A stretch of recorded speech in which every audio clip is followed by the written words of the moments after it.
اب وہ جو لوگ ہیں اب ان کے ویلاگ اٹھائیں. وہ کیا کوئی کہہ سکتا ہے کہ جس ملک کا جو 60% انرجی ہے وہ رک جائے, $50 ارب جو مین اس کی آمدن ہے وہ ختم ہو جائے, اور اس کے جو تیل کے جہاز ہیں وہ روک جائیں, وہ ملک اپنی جو سانسیں ہیں اس کو بحال کرے گا یا تیسرے ملک کے ساتھ جنگ لڑے گا؟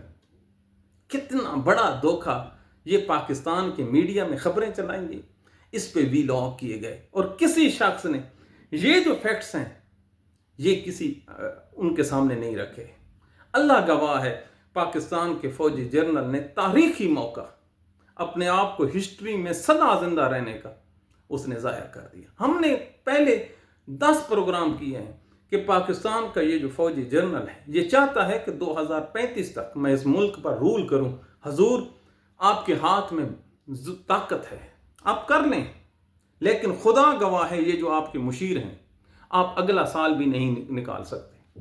یہ کیسے ہو سکتا ہے یار کہ جو مشیر اس کو اتنا بھی نہ سمجھا سکیں کہ اس سٹیپ میں آپ کو ملنا کیا اور آپ کا جانا کیا ہے.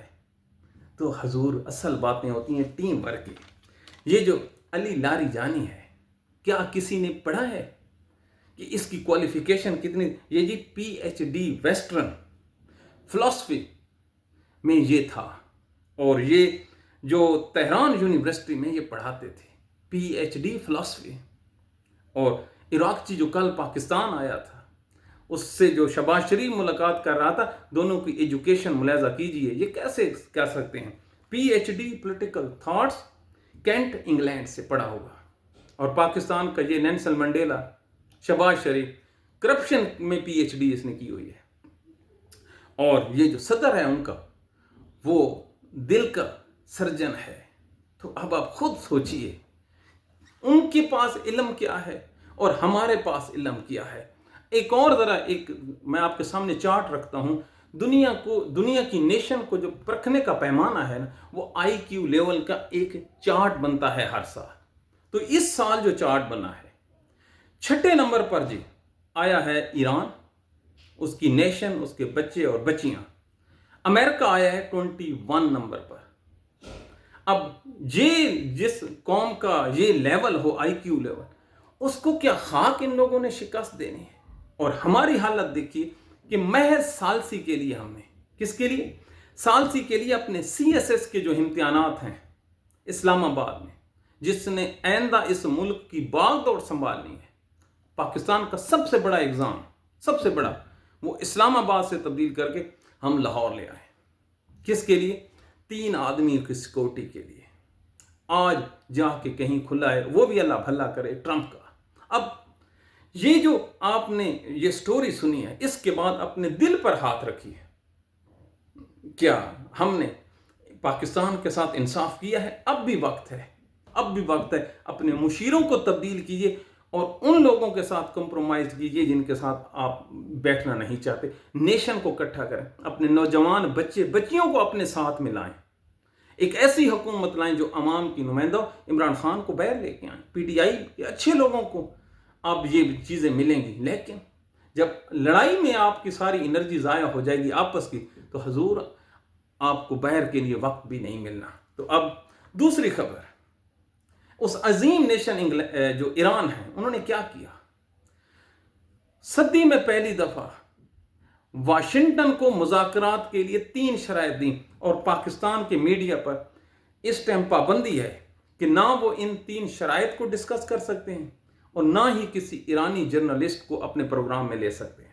اب وہیں ایرانی جرنلسٹ پاکستان کے میڈیا پہ پابندی ہے تو انڈین میڈیا پہ آئے بیٹھے ہیں. آپ سوچئے نا. اور پاکستان کے جو عقل مند ہیں, کل پوری دنیا کا میڈیا پاکستان کو کور کر رہا تھا, تو ان لوگوں نے کیا کہا, ایک صحافی کو ہتھکڑی لگا کر وہ پیش کر دیا.